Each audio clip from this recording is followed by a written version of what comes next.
Magandang gabi po sa inyong lahat. Sa ating ibanghelyo, sabi po ni Jesus, ako'y naparito bilang ilaw ng sanlibutan. Ang keyword ay ilaw ng sanlibutan. Alam po ninyo, ngayong araw, pinagdiriwang po natin ang memorial ni Saint Catherine of Siena, Santa Catalina.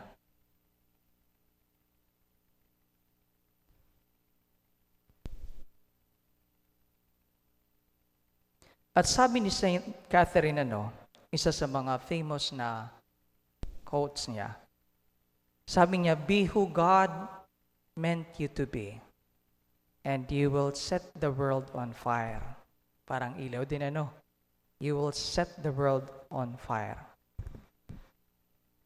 Ngayon kaya, sa buhay natin, masasabi nating tayo'y ilaw para sa mga tao? Sa anong paraan kaya tayo nagiging liwanag sa iba? Alam po ninyo, si Saint Catherine, naging ilaw sa kanyang humble na mga gawain. Si Santa Catalina po ay hindi po madre. Sabi ng isang pari, third order po siya ng Dominicans, parang tertiary, associated po sa mga Dominicano.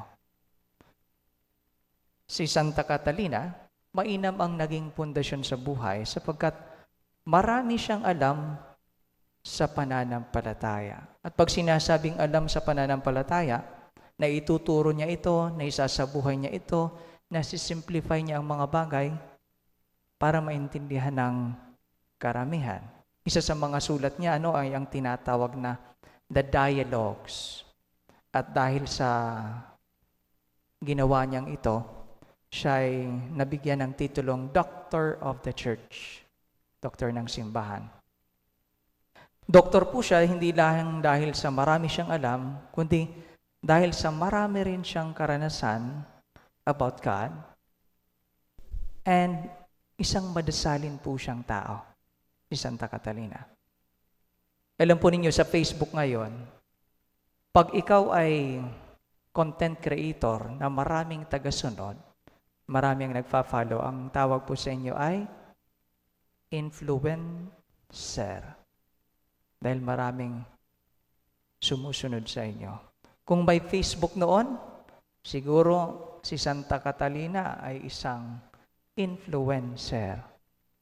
Dahil sigurado akong gagawa siya ng account sa Facebook at ipahahayag niya ang mabuting balita ng Panginoon.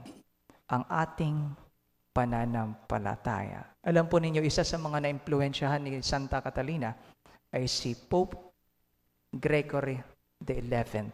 Nung una, nadistino na daw sa Fransya.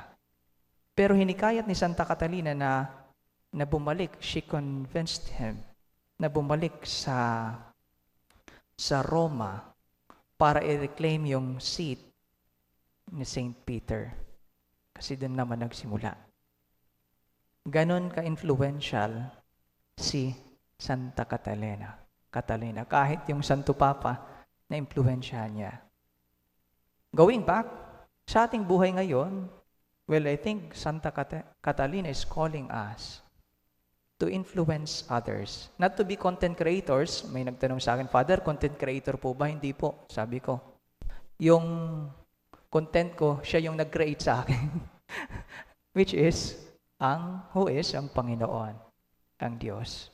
So, sana sa buhay natin, in our own little ways, maging influencer tayo sa iba tungkol sa ating pananampalataya.